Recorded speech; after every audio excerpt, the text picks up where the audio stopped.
Assalamualaikum warahmatullahi wabarakatuh. Perkenalkan, nama saya Raffi Tegar Pambudi. Di sini saya akan membahas tentang perbedaan kurikulum.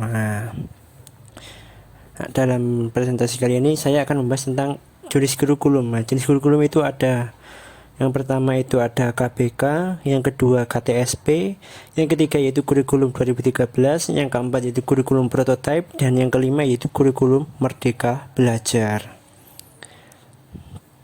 Yang pertama kita akan membahas tentang KBK, yaitu kurikulum berbasis kompetensi. Kurikulum ini merupakan konsep kurikulum yang menekankan pada pengembangan dan penguasaan kompetensi bagi peserta didik, yaitu melalui berbagai kegiatan dan pengalaman sesuai dengan standar nasional pendidikan. Itu adalah KBK. Dalam proses KBK sendiri, yaitu sebagai pendidik, yang pertama itu ada 3, yaitu adalah how to know, yaitu bagaimana kita membuat siswa itu memahami pengetahuan. Yang kedua itu how to be, yaitu bagaimana sesuatu yang dipelajari siswa itu menjadi bagian kepribadian siswa.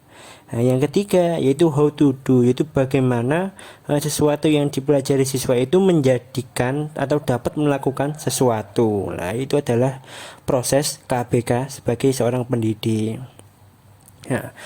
Lalu jenis yang kedua yaitu KTSP, yaitu kurikulum tingkat satuan pendidik. Dalam pasal 1 ayat 15 dalam Standar Nasional Pendidikan, yaitu menerangkan bahwa KTSP itu merupakan kurikulum operasional yang disusun dan dilaksanakan oleh masing-masing satuan pendidik.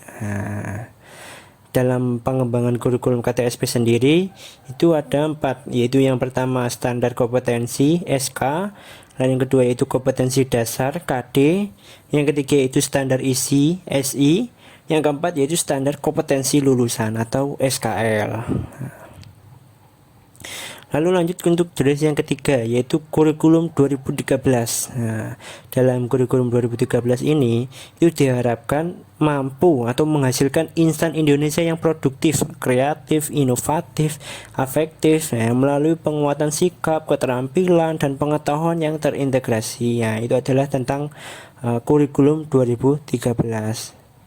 Kurikulum 2013 sendiri itu dikembangkan atas teori pendidikan berdasarkan standar dan teori kurikulum berbasis kompetensi.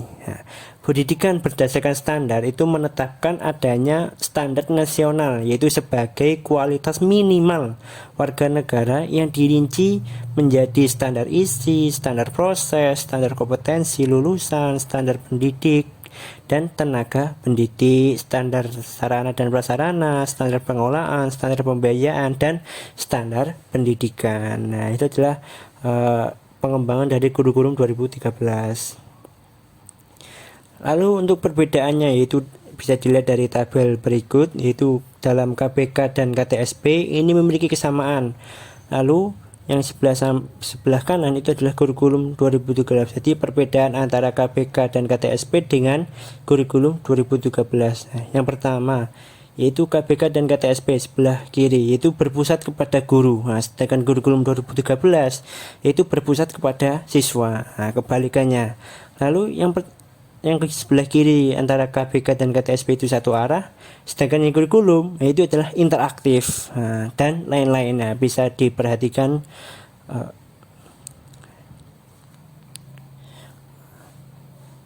Oke, lanjut.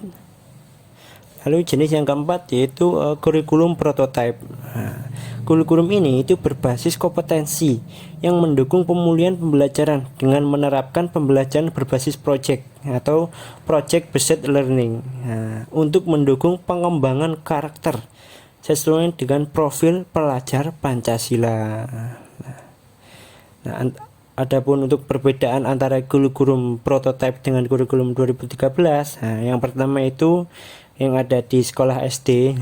Kurikulum K13 ini untuk sekolah dasar terdapat pemisahan antara mata pelajaran IPA dan IPS. Sedangkan pada kurikulum prototype, kedua mata pelajaran ini digabung menjadi satu mata pelajaran, yaitu menjadi ilmu pengetahuan alam dan sosial atau IPAS.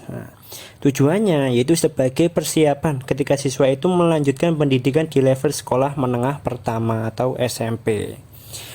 Lalu untuk perbedaan kedua dari SMP, perbedaannya sangat mencolok antara kurikulum 13 dan kurikulum prototipe, yaitu pada mata pelajaran TIK atau informatika.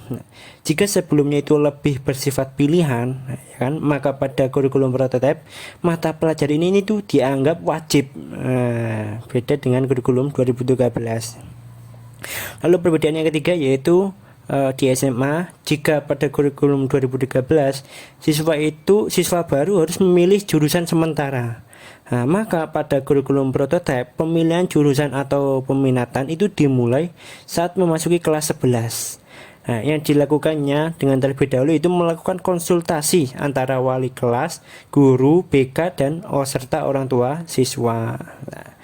Untuk yang terakhir, kurikulum prototipe ini atau kurikulum prototipe memiliki dua struktur khusus, yakni kegiatan yang bersifat intrakurikuler dan kegiatan yang bersifat project, itu baik secara perseorangan maupun kelompok, yang proses penerapannya itu diserahkan sepenuhnya kepada sekolah maupun tenaga pendidik tiap mata pelajarannya.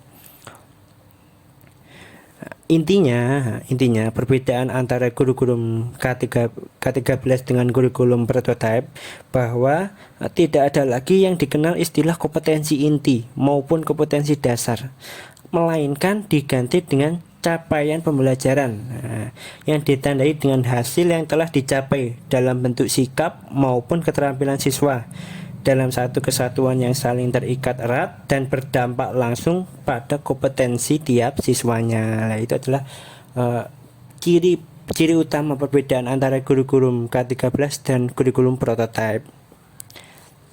Lalu yang kelima, jenis yang kelima yaitu kurikulum Merdeka Belajar. Kurikulum ini adalah suatu kurikulum pembelajaran yang mengacu kepada pendekatan bakat dan minat.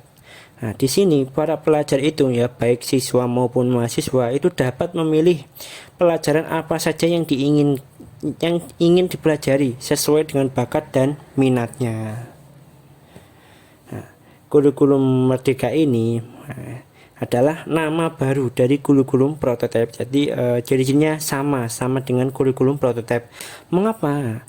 Menurut ini sudah dijelaskan dalam Nadiem Makarim dalam peluncuran kurikulum Merdeka dan platform Merdeka mengajar secara daring pada hari Minggu. Yaitu Nadiem menjelaskan bahwa kurikulum Merdeka ini sudah kita tes di 2.500 sekolah penggerak.